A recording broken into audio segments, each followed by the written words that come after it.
Hey everybody, it's Paul of Paul Kelly Golf. I'm here at T-Box today and I'm providing a tip today of how to play in the wind. Now, being in St. John's, Newfoundland, where I'm from and where I'm located now, this is the third windiest city on the planet according to multiple weather sites on the internet. Multiple international weather sites have us as the third windiest city on the planet. So, we're not talking about 10, 20, 30, 40 kilometers an hour when we play and it's windy. We're talking about 50, 60, 70 kilometers an hour for a game that happens so often that it's not even funny. So I want to talk to you about how to flight your ball so that you can play in the wind and pierce into it a little bit rather than hitting those shots that just balloon up and you just watch it take it away and bring it back at you or throw it off into the trees somewhere. So I'm going to show you how to flight your ball down so that you can still pierce into the wind and still get all the distance that you want.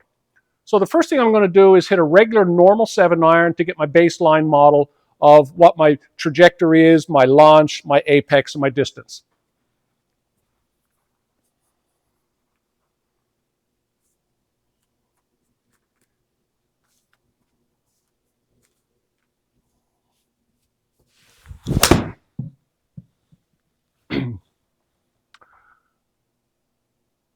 So there's a little fade. It's a nice high shot. It would be a great shot if I was making a regular swing somewhere.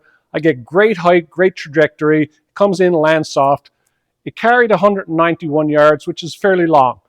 So now I want to bring that back and show you how we can deal with shots that come in. So now let's say that I needed 150 or 160 yards.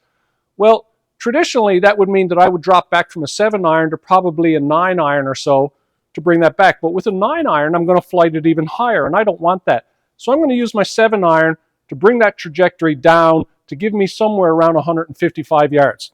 So the first thing that I'm going to do is I'm going to leave my ball position in the same place. Now, I know a lot of people talk and teach that you want to bring your ball position back, but for me, that promotes a downward strike, and that promotes spin and blows it up again. So I'm going to leave things where they were because I want to make this shot as normal as possible. The next thing I'm going to do is I am going to limit my backswing. So I have a 7-iron. I've already seen that it goes 191, but I need it to go 155. Now, I'm going to limit my backswing to about right here somewhere.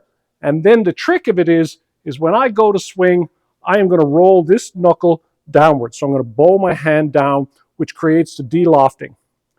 Now, a big mistake that people make when trying to flight their ball or to punch their ball down low is they have an abbreviated, an abrupt follow through. So they punch at it, and once again, that spins it. I'm going to finish low and out the other side. So I'm going to swing back low. I'm going to make my regular force swing, roll my knuckles down, and follow through low. So let's see what that does. There's a 152-yard carry.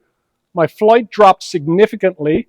It was a nice tiny little draw, cuts into the wind. So there we go. There's a really good example. I took my 7-iron, I shortened my backswing, I bow my wrist down as I swing, which de-lofts the club, and I finish through long and low out the other side. I get a maximum height of 13 yards high versus the 27 or 28 yards high. So it's not up into the wind. I control the trajectory, I control the launch.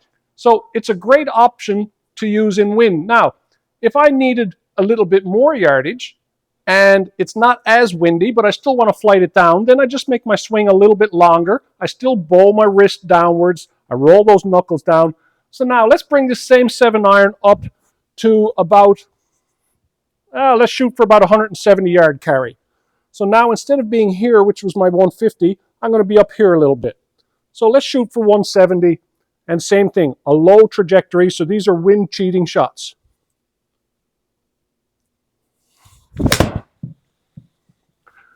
And there's 171 carry. Same thing. It flights down. I'm not swinging any different. I'm just swinging shorter. And I can bring this one club from 191, 171, 151. Now, if I do that with all of my different clubs and I practice them, I've got an array of shots that I can master when playing in wind. And wind doesn't bother me. Of course it affects your score, but it doesn't bother me mentally when I play, which means that I still play pretty good because I know that I can manipulate the ball down low and I don't get frustrated with it when the wind blows because, let's face it, we're in St. John's.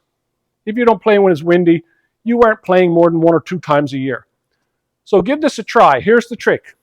Shorten your backswing, bow this wrist downwards, turn your knuckles down as you go to swing. It flights your club down. So there's my club head. I'm turning it down. You can see that the club head turns down, and then I follow low and long out the other side. Give this a try, practice it on the range a little bit, and I guarantee that when a wind blows, you will be better prepared to play better golf. Thanks for watching.